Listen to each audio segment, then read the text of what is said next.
Maybe it's just me, but has the world grown less appealing and far less interesting almost overnight? It's like everywhere I go, every place I visit, I've already seen before. In cities around the globe, I encounter the same stores. Train stations and airports look similar, and even people seem to look alike in appearance and manner. Everything seems manufactured. Originality and uniqueness are fading qualities, and many of the things we entertain ourselves with have become repetitive and overly abundant. It's as if our planet has lost its magic and life its mystery. It's like the world has transformed from a giant enigma filled with riddles and secrets into a massive interconnected shopping mall where every little spot, every place of significance is on full display, like shoes in a store window, and where true adventure and discovery are things of the past, and experiences have become commodified, sold like prepackaged meals in a 7-Eleven. And we ask ourselves, what's left to wonder? What's left to explore? What experiences are truly worthwhile and touch the depths of our souls? In a world so heavily globalized, shrunk by technology and robbed of its mystique, what's really the point? This video explores why life feels so flat and much less exciting today. My name is Stefan. This is not an AI voice. I'm a real person. Follow me on Substack for all my content, including my podcast, and consider supporting me on Patreon if you like my work. Thank you, and I hope you'll enjoy this video. I remember how the world was shrouded in mystery. And mind you, humanity already had its fair share of technology back in the 90s when I grew up. The internet was just beginning, and mobile phones were still in their early stages of mainstream adoption.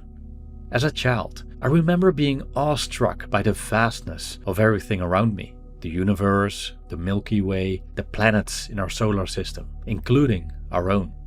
My city alone struck me as a vast place at the age of 10 or so, with still a lot to discover. So let alone planet Earth, strange countries, faraway continents, and giant oceans to cross. I remember my father owned a book about North America with beautiful photographs and the Twin Towers of New York on the cover. I used to stare at those Twin Towers for a long time, as well as the rest of Manhattan's skyline that surrounded them. It was one of the few glimpses I had of that faraway city, and I was totally fascinated by it. From a relatively young age, I used to scour encyclopedias to learn the details about cities all over the world, and I was obsessed with city maps, even drawing some myself as a hobby, as they revealed the shapes of the streets, railroads, and rivers of these unfamiliar places. I used to imagine what these places looked like in reality. Take a city like Madrid, for example. All I had was a map and a tiny photo in an encyclopedia. For the most part, the Spanish capital was a mystery to me and to most people who had never been there. Despite the world seeming so obscure, I yearned to see more of it. The limited information was precisely what evoked that yearning. The little teasers of what's out there, a mere name and location, and some peculiar facts about the culture and number of inhabitants were the reason why pondering over these unknown places was such an enchanting experience. The not knowing made them appealing. It made them seem far away and mysterious. It also made the world big, magical, and exciting. During the last 20 years, technology has undoubtedly changed things. To see any of the Spanish coasts in detail, you can go to Google Street View and there you'll find it. You can even check any coastal town, check all the accommodations, restaurants, tourist spots, and see thousands of pictures, videos, and reviews. You don't have to leave your house for faraway sites. Just go on YouTube and you'll find hundreds of influencers who have already visited the place you had in mind to go to, which they show you in detail. Possibly in a live stream. Your dream of an expedition into a strange, unknown, faraway place? That dream is shattered. Whatever you would encounter, it's already there for the world to see, displayed as freshly baked cakes behind glass in a bakery. So what's left to explore? What's left to wonder about? Places that seem so mysterious and remote have now become products we order on our smartphones. We just tap and swipe, hop on a plane to see exactly what we expect. Millions have gone before us, and millions will come after us. It's not that traveling isn't rewarding in any way. There's still a significant difference between being somewhere in person and experiencing the places, vibes, sounds, and smells, versus just watching a YouTube video about it. However, technology has reduced the overall experience of traveling and life in general to something rather commercialized and soulless. Technology has made things much easier, but it has also stripped specific events and experiences such as traveling, dating, or simply being a citizen of meaningful elements that used to be part of them.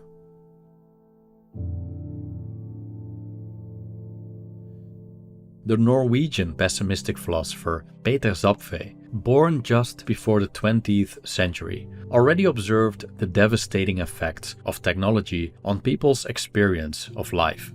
He wrote of spiritual unemployment, as technology has robbed people of the spiritual labor we perform to survive in an uncertain, unpredictable world full of challenges. He considered the use of flying machines to explore uncharted land a crime, as it destroys many opportunities for human experience. I'm thinking of a journey I made not too long ago to Tokyo, which has currently become a hub for mass tourism. Even though, from a Dutch perspective, Tokyo is a faraway place, situated in the far east of Asia, it's very easy to get there. You take your smartphone, book a ticket, book a hotel, and go. It's fast, it's safe, it's comfortable. What's more to wish for? Now, imagine being an 18th century person from Amsterdam, traveling to 18th century Tokyo, then known as Edo. You must board a VOC ship, travel to the Dutch Indies for a trip of around 6 to 9 months, and hope for a lifetime opportunity to embark on a trading mission to Japan, which was essentially closed off to foreigners. A journey from Amsterdam to Edo was long and dangerous. Storms, shipwrecks, malaria, dysentery, scurvy, pirates, tropical fevers, and the simple chance of never coming home were all part of the deal. However, this was the spiritual labor Zapffe was referring to. A trip we now make under 20 hours in cushy airplanes has become more of a meaningless inconvenience. We can't wait to get out of the plane and rush toward our destination. But back then, such a trip was a life experience of a magnitude that only a few have today. The length, the obstacles, and the risks gave it depth and meaning, making it life-defining. In the 18th century, a trip from Brussels to Amsterdam was much more challenging and adventurous than a trip from, let's say, Berlin to Singapore today. Sure, traveling has become increasingly convenient thanks to technology, but we also miss out on many valuable experiences. We miss the depth and fulfillment that an experience like a journey once provided. A journey full of surprises and uncertainty. A collision with the unknown. And can't we say the same about other things in life? What about dating, for example? When I was 17 years of age, we had MSN Messenger and email, but not much more advanced in terms of connecting socially online. Dating apps like Tinder didn't exist. Meeting someone online was something for weirdos. There was a place where people my age would go on Friday nights, hang out, and drink extremely cheap beer, 90 cents a pop. If you wanted to meet someone, that was the time and place. So, stuff happened. Most of the boys and girls there seized the opportunity, as they didn't have hundreds of Tinder matches in their pockets or handbags. The dating pool was limited. Essentially, it consisted of my town and some surrounding villages, but it was enough. the limitation of choice made us appreciate what we had and be more receptive to attention from the desired sex. Approaching a potential partner once felt somewhat magical. Going out, noticing someone you found attractive, making eye contact, feeling that spark, and wondering who they were as you watched their gestures or their smiles. Mustering the courage to say hi and facing the risk of an in-your-face rejection. Flash forward to today. Dating apps have undermined the natural experience of meeting people in real life. They turn potential partners into products. It's almost like they pass before us on a never-ending assembly line as we try to pick the best one, while knowing that an even better one is already on its way. No wonder so many experience the paradox of choice when these apps give access to a vast global dating pool. In terms of spiritual employment, technology has made life easier and safer, but it has also stripped away many of the experiences that once gave our lives meaning. But it's not only the loss of meaningful experiences that makes life less appealing. It's that the new ones we're offered all seem more of the same.